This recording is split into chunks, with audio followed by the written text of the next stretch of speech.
Previously on Path of the Titans. Come on. Come on. Please don't let that spec have ruined it. Yes! We got it! But now, let's pick up with the KBD. Welcome back to Path of the Titans. Today we're going to be visiting the third boss of Tier 1, the KBD. So let's bring up the challenges. First up, Diamond Challenge, kill speed. Nice and simple this one. No running around a room, let's just get in there and kill him fast. The Dragonstone Challenge is our first introduction to a conditional challenge. Conditionals involve getting one or more kills under certain restrictions. In this case, we have to secure a kill at the KBD with no prayer and no consumables. And finally, the Onyx Challenge introduces us to endurance challenges. We have to go a whole hour in an instance with a fastest spawn KBD without banking or dying. So without further ado, let's dive into the first challenge we're going to be tackling, and I think I'm going to take on the Dragonstone one first. So, killing a KBD while using no prayers or supplies. My first thought process is just use the best gear I've got and go in and kill him as fast as I can. The quicker you deal damage, the less chance the boss has to deal damage back to you. So I went in there in full dragon with our Darok's Great Axe and tried to kill him as quickly as possible. Honestly, this went about as well as you could expect, and my takeaway from the first attempt was as follows. Okay, my initial impressions, we're probably going to need a shield for this. Yeah. So that's exactly what we did. We went and got an anti-dragon shield. Now, the anti-dragon shield can actually be upgraded with one of the mole drops, the clingy mole, but I don't think we're going to need to worry about that just to get one kill. However, the only one-hander we have available to us as a drop is Linz's hammer, and since that's proving to be a little elusive at the moment, we're going to stick to a tier 60 weapon for now and grab a dragon longsword. So the main downside to one-handed and a shield is that we don't have access to many of our thresholds, so I'm going to take the Darok's Axe in as a switch to try and use more thresholds. But in exchange, it gives us access to stuff like Resonance, Reflect, and Barricade, which are going to be great for damage reduction. So I did a couple of attempts with the anti-dragon shield and switching to the Darok's Great Axe to try and use more thresholds. The reason I was doing the switching is because a tier 60 weapon without an attack boosting potion splashes a lot against the KBD, so the idea was to use the Darok's Great Axe to make up the DPS difference. In reality, what happened is every time I took off the anti-dragon shield, the KBD would immediately launch a fire attack against me, even if he'd already just done an attack with melee. I'm not sure if this was just bad luck, or maybe me being a bit slow, or if it's just an intentional part of the fight. However, rather than figure that out, I decided to just try a kill with only using the Dragon Longsword and not doing any switching. And this is how that went. What you think about when you're born into a fire? Let 'em burn it out. Sell 'em to the richest buyer. They wanna let the world decay. They tell us lies and fade away. We feel betrayed. We were raised to lose the race. Wake at the back of the pack, kill it anyway. Listen up now, because we're never dropping out. Beat the odds, beat the big house.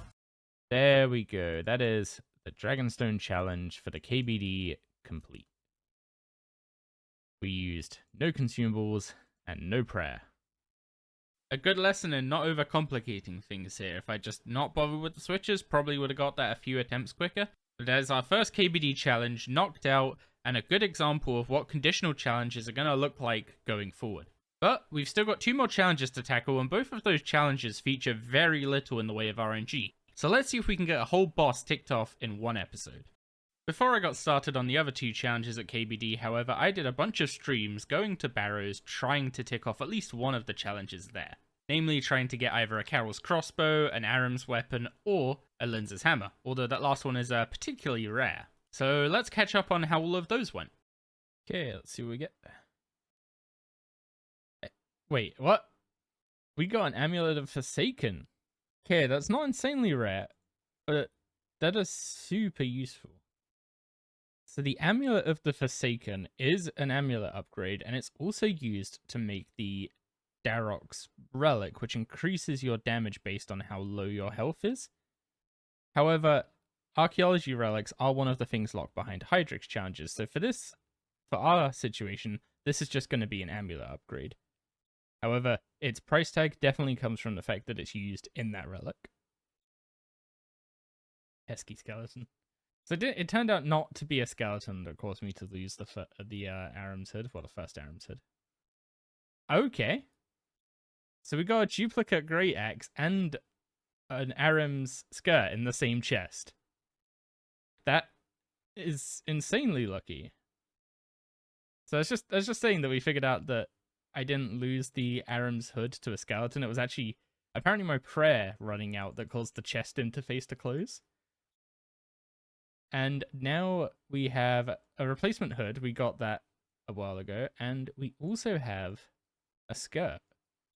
So we just need the chest piece, and we now have a full Aram's Mage tank armor set, which isn't going to be super useful early on, but later on we do need Mage tank armor.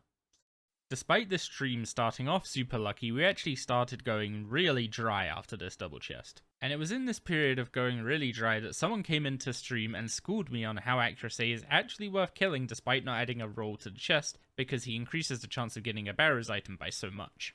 So from then on I started including accuracy in my runs, and we ended off the first stream with this. This one for sure, right? Well, it's an accuracy's piece, but it's a piece. There we go. We got a drop. The dry streak is over. So I may have been a bit short-sighted writing off the accuracy pieces, because hybrid armor is actually going to be relatively useful for some things we need to do. At DKs, for instance, it's nice to have a few hybrid pieces so you have to change less pieces of armor. And also for Barrows runs, because we have to swap styles for accuracy, it just reduces the number of clicks we have to do and makes it a little more chill. Ooh. Okay, nice. We got an item. It's not hugely useful because we've already got a tier 17 melee weapon.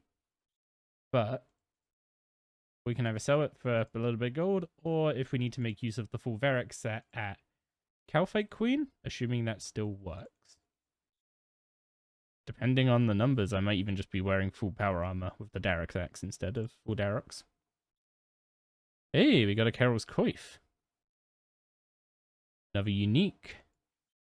We're getting much better luck already today. Although, that said, last stream started off pretty good as well. So maybe I shouldn't open my mouth just yet. But I might hate myself for thinking of it, which means it's probably great. Hey, we got a Guffin's helm. Wait, hang on. We've already got that. Oh, is that the helm we've already got? Yeah, Guffin's helm is the one we've already got. But the idea is, hopefully, within a few episodes, enough information about the challenge is published and locked down that if someone else wanted to take on another Amulet of the Forsaken, what a dupe to get. Okay, so that's another Amulet of the Forsaken, about 17 mil drop. So the relic is still locked behind a Hydrix challenge, so we can't go and grab that just yet. However, we can sell this off for a lot of money, and basically anything we need to purchase for is probably covered now. Oh, what a start. That's I think that's a two-hander. So that's a weapon and a plate body in the first chest. Yeah, okay, so the War Mace is a two-hander. Although I already have the Varrox Flail, which is the exact same weapon. And that's another duplicate, actually, I just realized. That's our third duplicate. We've got two Thorax plate bodies, two Darrox axes. We had two Aram's Hood. I managed to lose one by teleporting away before leaving the chest. And we've even had two Amulet of the Forsakens. What do we get? No! Oh, that's pain. That's the second one today, and the third one overall. That's 3 Thorax plate bodies. That didn't feel good. We're not going dry, but we're not necessarily making progress. That is another triplicate. Another Amulet of the Forsaken. That's another 20 mil to the cash stack. And the bloods are 9 mil. So we're over 15 mil in runes. Let's see what's in chest number. What is it, 600 now? Oh, well, that's a drop. It's another duplicate. Oh, that is... Oh, that is a summary of today. We started this series with this account at 374 Barrows Casey. We're now up to 580, so we've done over 200 Barrows chests, and we've yet to complete a single one of our goals. However, that is going to change in the future. We just got to stick to it, and eventually we'll start seeing the weapons drop. In the stream clips, you may have noticed that we upgraded to a Blood Amulet of Fury. I basically sold one of the Amulets of the Forsaken and used the money to buy a Blood Necklace Shard. The Blood Amulet of Fury is a Fury variant that has a small additional proc of occasionally doing some damage and healing you for the damage dealt. It's just a Fury variant, so it still comes under Onyx Jewelry, but this is a nice little upgrade that's just going to tide us over until we unlock Hydrix Jewelry later in the series. It's now time to get back to work with the KBD challenges, and to start off, we're going to sell off another Amulet of the Forsaken. Get us 29.4 mil. That's a string of luck, but we'll take that. So there are a few purchases that we need to make. The first is we're going to need some potion flasks. So I'm going to pick up about 100 of these. I'm going to be using them quite a bit in the future as well. So having a stockpile for now is going to be useful. And we also need to pick up an ancient Elven Ritual Shard. This is a consumable item that you can use once every 5 minutes to restore some prayer. Once we get the Enhanced Excalibur from a Hydrix challenge, these two kind of make up a really good combo for endurance runs. I didn't even know Super Prayer renewals were tradable, so let's grab some of those as well. Okay, so one of the problems here is people are making overloads, and Super Anti-Fires are used in Supreme Overload salves. Now we've got some stuff bought, let's put together an example inventory that we're going to be taking to the KBD.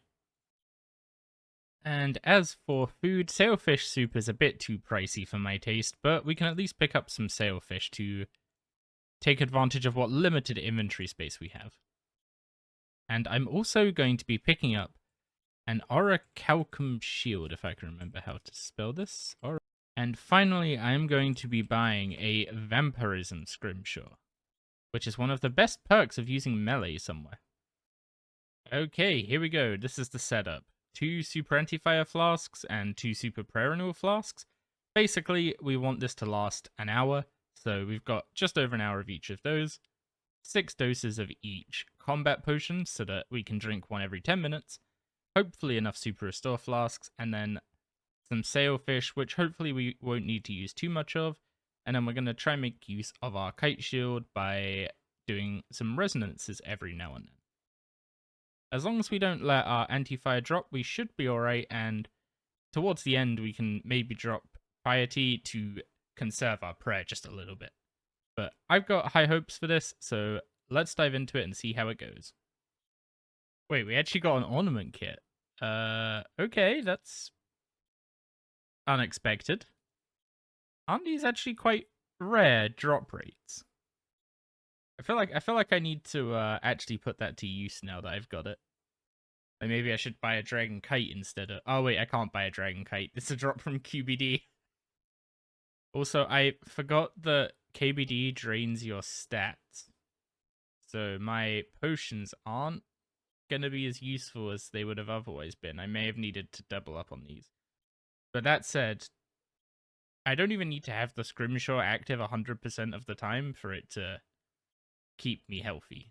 You may be wondering why we're restarting the instance of KBD, and honestly, it's because I made a poor judgment call and tried to conserve my use of the Scrimshaw as much as possible and ended up running myself out of supplies. So we're going to be a little less conservative on that front this time. I'm genuinely starting to think this might not have been a particularly feasible challenge without access to the Scrimshaw of Vampirism. maybe using Sarah Brews if you like completely gave up on using attack and strength potions. So as people in Way of the Dots are probably already aware of, I have a habit of AFKing a little too hard, especially when bossing. And that ended up resulting in me getting a little barbecued by the KBD with only 12 minutes left to go. But even then, this run was pretty close because we only had 3 sailfish left, so I'm not 100% sure if I'd been home free had I just paid a little more attention, but probably would have been. So for my third attempt at doing this, I honestly am shocked at myself that it took me 3 attempts to get this done. We ended up just leaving the Scrimshaw running the whole time. While it's expensive to just leave the thing running, we've honestly wasted about 60 minutes of it in the past 2 runs, so I don't think I'm actually saving any money by trying to min-max it. But even with leaving the Scrimshaw on 100% of the time, we still used up a fair amount of our sailfish during this run. I do genuinely wonder if this is doable. If you ban the Scrimshaw Vampirism, you'd probably have to use another style so that you don't get meleeed and you can just pray mage. But I would be quite interested to see an attempt at this without using the Scrimshaw Vampirism. So maybe if I get some free time, I'll come back and do a repeat of some of the older challenges. As for this run, I do want to have some accountability when it comes to these endurance runs. However, even if I sped this up 6 times, it would just be 10 minutes of me fighting the KBD on repeat. So what I'm going to do is I'm going to put a video up unlisted that is a 2x speed clip of this entire hour at KBD, either silent or if I've got enough time I'll find some background music for it, just to make sure that the recording of all the challenges is publicly available. Okay, only 1 more minute to go. The arena has expired and no further bosses will spawn. That means the Onyx challenge for staying in a faster spawn arena with the KBD for 1 hour has been completed. I'm slightly torn on the Scrimshaw Vampirism. The first attempt, I turned it off because I was like, it's making it a little too easy. Turns out, without it, don't really have a particularly great way of sustaining, because the KBD doesn't really hit hard enough with any individual attack for resonance to give you any big heals. So for that third attempt, I just left the Scrimshaw on the whole time. Got a little bit of food left over, but the fact that even with a full hour of Scrimshaw Vampirism, I used over half of my available sailfish. So yeah, I'm happy that's done. Slightly disappointed in myself about the second run, getting distracted and dying to an anti-fire dropping. But that is our second KBD challenge done. And if we take a look at our Beast tab, we can check out the KBD and see our best kill was only 31 seconds. We want to get that down to 24 seconds for the Diamond challenge. So for that, I think I'm going to need to pull out a few tricks. So you might be wondering, how do you take almost 10 seconds off a kill time when you've just spent the last 2 hours killing the boss on repeat? And the secret to that is the Dragon Battle Axe. This thing has a special attack that gives you a huge damage boost, that if we combine it with the Berserk melee ability, we should be able to do a ton of damage in about a 20-second window. It does work a lot better once you've got access to adrenaline potions, which we don't for now. However, let's see what we can do with it with what we have access to. Okay, let's give this a shot. Use our strength potion, use the special attack, use the super restore and extreme attack, and use the... Okay, the grand strength potion is no longer useful, but we do have a 20% damage increase for 50 seconds. So we want to rejoin our instance, and we are going to be using Berserk as soon as the boss spawns.